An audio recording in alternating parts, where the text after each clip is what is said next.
effectivement, il faut instrumenter les bâtiments, il faut mesurer. Bon, ça c'est votre sujet, relever les données, et puis avoir les bons outils.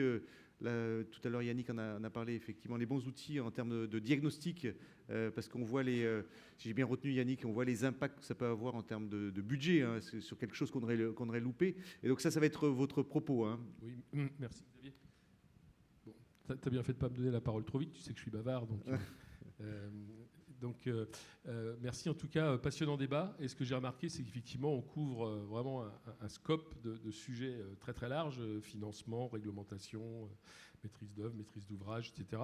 Mais aussi, pour mener à bien des projets de ce type, il faut aussi, tout le monde a utilisé ces mots, des bons diagnostics, des bonnes mesures, du bon monitoring.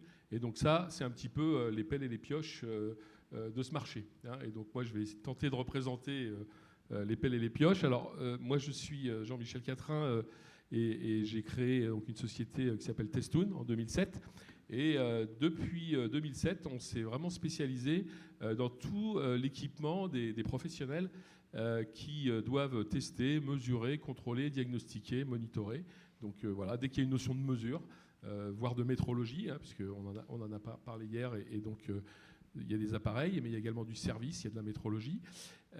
Nos marchés, ce sont des entreprises qui font du diagnostic, comme les diagnostics immobiliers, du contrôle, les bureaux de contrôle, et de plus en plus dans l'environnement du bâtiment, également les bureaux d'études, les architectes, les entreprises rentrent dans cette culture de plus vérifier, contrôler tout ce qu'ils font. Hein, moi, en 2007, quand je suis arrivé, j'étais un spécialiste des appareils de mesure et à part des télémètres laser ou des lasers rotatifs, dans le bâtiment, on n'utilisait pas beaucoup d'appareils de mesure. Hein.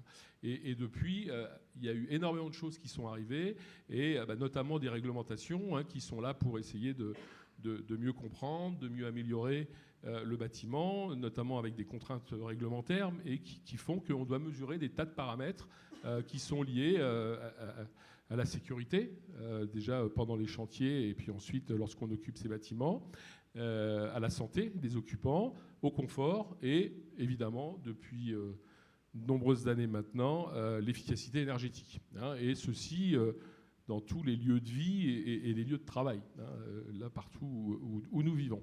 Et donc on a développé un petit peu cette expertise et désormais donc on propose des produits, bien sûr, mais on propose aussi beaucoup de contenu.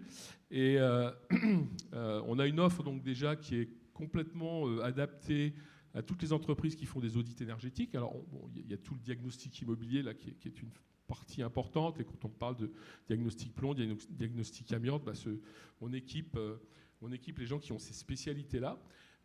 Mais on doit aussi noter le besoin de plus en plus important d'avoir des outils pour déjà qui vont coller aux différentes réglementations et incitations en vigueur, hein, puisque voilà, depuis quelques années, il y a des certifications pour l'individuel, pour le collectif, pour le tertiaire, il y a des réglementations spécifiques pour tout ça. Et donc, nous, on est amené à adapter notre offre et à proposer des outils. Alors là, il y a juste un tout petit panorama des appareils que l'on propose à des entreprises qui font des audits ou des diagnostics, que ce soit de la mesure de l'énergie.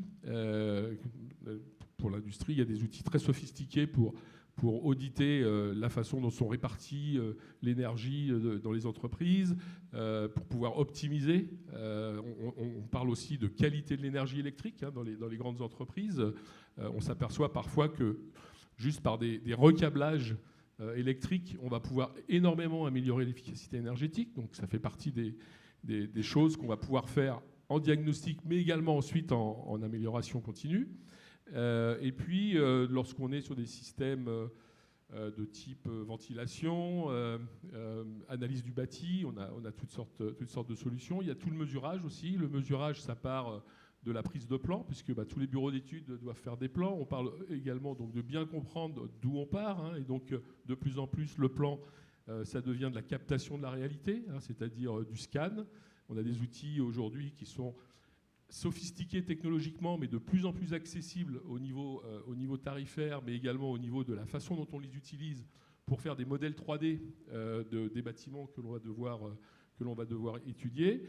Oui, parce qu'on en parlait tout à l'heure, excusez-moi de vous couper, mais on en parlait tout à l'heure, effectivement, ce que disait Yannick, c'est que des fois, il y a une difficulté pour avoir un état des lieux même du bâtiment, on ne connaît pas ses surfaces. Ah oui, mais l'état des lieux, aujourd'hui, c'est vrai que j'imagine, hein, je suis pas dans les bureaux d'études, mais je pense que c'est le problème, et de plus en plus, on doit se retrouver dans des situations où on va sur le terrain, on fait ses observations, on fait ses photos, on fait ses mesures, on revient au bureau, on commence à travailler sur ses plans, mince, il me manque quelque chose, voilà. Et il faut y retourner. Il y a des nouvelles techniques maintenant qui consistent à aller scanner le bâtiment, et la plupart du temps, les choses qu'on a oubliées, on va pouvoir les retrouver dans son modèle 3D. Et ça, c'est pas des outils d'ingénierie, c'est des outils qui sont à la disposition d'opérateurs qui font des choses, juste un relevé très très simple dans un bâtiment, et on s'aperçoit, c'est ce qu'on appelle la capture de la réalité, que dans tout le cycle de vie du produit, du bâtiment, eh bien, on a un intérêt à utiliser aussi ce genre de technologies qui sont en train de se développer. Donc, il y a l'audit, il y a la prise de réalité, et puis il y a tout ce qui tourne autour du monitoring.